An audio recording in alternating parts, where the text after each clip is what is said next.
மக்களுக்கு நல்லது பண்றதுக்கு அரசியலுக்கு வாங்கடா, கொள்ளை அடிக்கிறது கொலை பண்றதுக்கு கூட அரசியலுக்கு. ஆலந்தூரில் உள்ள லஞ்ச ஒழிப்புத்துறை இயக்குனர் அலுவலகத்தில் அந்த இயக்குனர் அலுவலகத்துக்கு நேர் எதிராக இணை இயக்குனரின் அலுவலகம் இருக்கும். இப்போது ஜாயிண்ட் டைரக்டர் போஸ்டுக்கு வேக்கண்டா இருக்கு. அந்த இணை இயக்குனர் அலுவலகத்தில் சென்னை மாநகர காவல்துறையில் இருக்கக்கூடிய 20 பேர் இப்போது பணியாற்றிக் கொண்டிருக்கிறார்கள். ஒரு உயர்நீதிமன்ற டிவிஷன் பெஞ்ச் சொல்லுது, இவர் இந்த பதவிக்கு தகுதியானவர் அல்ல. இவர் இந்த குண்டர் சட்டத்தை லஞ்சம் வாங்கி கொண்டு போட்டிருக்காருன்னு எழுதிட்டாங்க.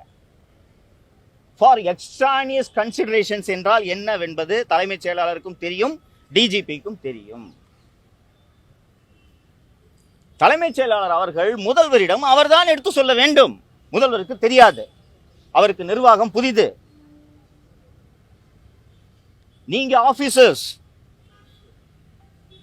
அருண் அவர்கள் ஒரு நொடி தொடரக்கூடாது லஞ்ச ஒழிப்புத்துறை இயக்குனராக என்பதை தலைமைச் செயலாளர் சொல்ல வேண்டும். டிஜிபி இன்னும் வரல. ஹோம் செக்ரட்டரி சொல்லணும் மணிவாசன். அப்போது இந்த அதிகாரிகள் முதல்வரை தவறாக வழி நடத்துகிறார்களா? அவங்க தானே சொல்லணும். சீஃப் மினிஸ்டர் ஜட்ஜ்மெண்ட்டை படிச்சிருக்க மாட்டாருங்க. நான் சொல்றேன், நீங்க படிக்கணுமா இல்லையா? The Gunda's detention order has been passed for extraneous considerations. லஞ்சம் வாங்கிட்டு இந்த லஞ்சத்துக்காக இந்த குண்டர் சட்டத்தை சந்தோஷ் சர்மா மீது குண்டர் சட்டம் போடப்பட்டுள்ளது. இதோட வேற என்னங்க சொல்லணும்? இப்ப அந்த எக்ஸ்ட்ரானியஸ் கன்சிடரேஷன்ஸ் இருக்கு. அப்போ சந்தோஷ் சர்மா மீது லஞ்சத்திற்காக ஊழலுக்காக சந்தோஷ் சர்மா மீது குண்டர் சட்டத்தை அருண் பிறப்பித்துள்ளார் என்றால், இப்ப அருண் மீது விசாரணை நடத்த நான் யாரிடம் சென்று புகார் அளிப்பது? யார்கிட்ட போய் புகார் கொடுக்குறது சார் நானு?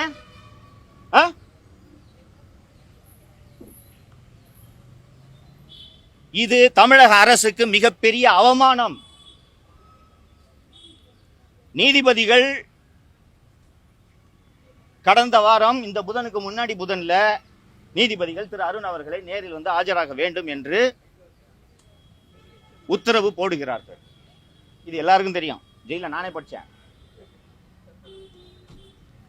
அப்படி இருக்கும்போது நீதிமன்றம் அருணை வரவழைத்து என்ன சொல்கிறது என்பதை பார்த்த பிறகுதானே நீங்கள் பதவி நியமனத்தை வழங்கியிருக்க வேண்டும். புதன்கிழமை கோர்ட்ல அப்பியர் ஆகணும், செவ்வாய்க்கிழமை இவருக்கு அருணை விஜிலன்ஸ் டைரக்டரா போட்டீங்கன்னா கோர்ட்டை கிண்டல் பண்ற மாதிரி இல்ல? அப்படித்தான் நீதிமன்றம் எடுத்துக்கொண்டது. நாங்க இவரை வர சொல்லி இருக்கிறோம், மீடியால ரிப்போர்ட் ஆயிருக்கு, ஊருக்கே தெரியுது. நாங்க வர சொல்லி இருக்கோம்னா ஏதோ ஒரு காரணம் இருக்கும், வந்த பிறகு போஸ்டிங் போடுங்க. நாங்க வர சொல்றதுக்கு முத நாள் வந்து நீங்க அவரு லஞ்ச ஒழிப்புத்துறை இயக்குனரா போட்டீங்கன்னா என்னங்க அர்த்தம்? கிண்டல் பண்றீங்களா? கோர்ட்டை பார்த்தா உங்களுக்கு கிண்டலா இருக்கா? இதான் மீனிங். நீதிமன்றம் கடுமையான கோபம் அடைந்துதான் அருண் அவர்களுக்கு சம்மனை அனுப்பியது.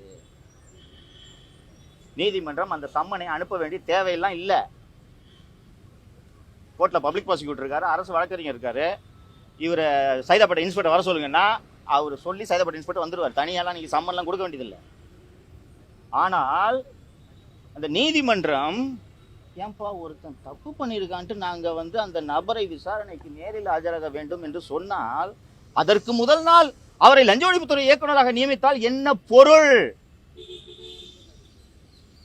இதற்காகத்தான் நீதிமன்ற ஊழியரை விட்டு அருணை நேரில் ஆஜராக மாதிரி சம்மனை சர்வ் பண்ணுங்கன்னு சொல்லிட்டு அன்னைக்கு காஸ்ட் லிஸ்ட்ல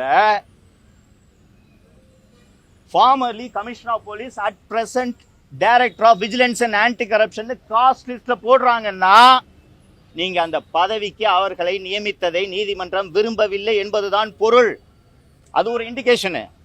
அப்பயாவது புரிஞ்சிருக்கணும் அரசு. தீர்ப்புல எழுதுறாங்கங்க, ஆக சிறந்த பண்பாளர்களும் நேர்மையாளர்களும் வகித்த பதவி அந்த லஞ்ச ஒழிப்புத்துறை இயக்குனர் பதவி. பேர் எழுதுறாங்க, C L Narasimhan, C L Ramakrishnan, C V Narasimhan போன்ற பண்பாளர்கள் பதவி வகித்த பதவியில் அருணை நியமிக்கலாமா என்று அவர்கள் கேட்டு 4 நாட்கள் ஆகிறது. தமிழக முதல்வர் ஒரு விஷயத்தை நினைவில் வைத்துக் கொள்ள வேண்டும்.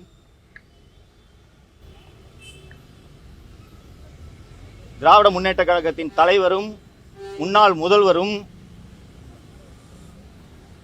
கொளத்தூர் தொகுதியிலேயே தோற்றதற்கு காரணம் அவர் மீது தொடர்ந்து எழுப்பப்பட்ட பொம்மை முதல்வர் என்ற விமர்சனம். நானே பலமுறை பேசியிருக்கேன். முதல்வருக்கு எதுவும் தெரியாது, உலகத்தில் என்ன நடக்கிறது என்று தெரியாமல் கனவு உலகத்தில் வாழ்ந்து கொண்டிருக்கிறார் முதல்வர் என்று நான் பலமுறை பேசியிருக்கிறேன். எதிர்க்கட்சி தலைவர்களும் விமர்சனம் செய்திருக்கிறார்கள். அதனால்தான் மு.க. ஸ்டாலின் கொளத்தூரில் தோற்றார் என்பதை இன்றைய முதல்வர் திரு விஜய் அவர்கள் புரிந்து கொள்ள வேண்டும். நேரடியாக நீதிமன்ற அவமதிப்பை தமிழக அரசு செய்து கொண்டிருக்கிறது. இதை நீதிமன்றங்கள் எளிதாக எடுத்துக் கொள்ளாது என்பதை முதல்வருக்கு அதிகாரிகள் எடுத்து சொல்ல வேண்டும். இதற்கு முன்பு இருந்த அரசு அதிகாரிகளால் நடத்தப்பட்டது. அந்த அதிகாரிகள் தங்கள் சுயநலனை மட்டுமே மனதில் வைத்து பணியாற்றினார்கள். அப்படியெல்லாம் இல்லாமல் நல்ல அதிகாரிகளை இந்த அரசு தேர்ந்தெடுக்கிறது. தலைமைச் செயலாளர் திரு சாய்குமார் ஆகட்டும், டிஜிபி திரு மகேஷ்குமார் அகர்வால் ஆகட்டும், சென்னை மாநகர ஆணையர் திரு அமல்ராஜ் ஆகட்டும், நல்ல அதிகாரிகளை தேர்ந்தெடுக்கிறார்கள். இந்த அதிகாரிகள் இந்நேரத்தில் முதல்வரிடம் நீதிமன்றம் இப்படி சொல்லி இருக்கிறது, நமது அரசு செய்த மாபெரும் பிழை இது,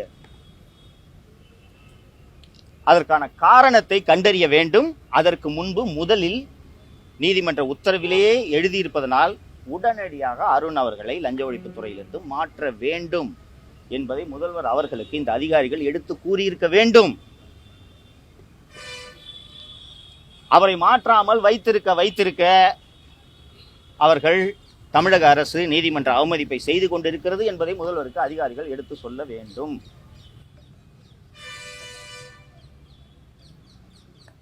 கடந்த ஆட்சி காலத்தில் இருந்த அதிகாரிகளைப் போலவே இந்த ஆட்சியிலும் இருக்கக்கூடிய அதிகாரிகள் முதல்வரை தவறாக வழிநடத்துகிறார்களோ என்ற சந்தேகம் எனக்கு இருக்கிறது. முதல்வர் அவர்களிடம் எடுத்து சொல்ல வேண்டும் என்பதற்காகத்தான் இந்த பத்திரிகை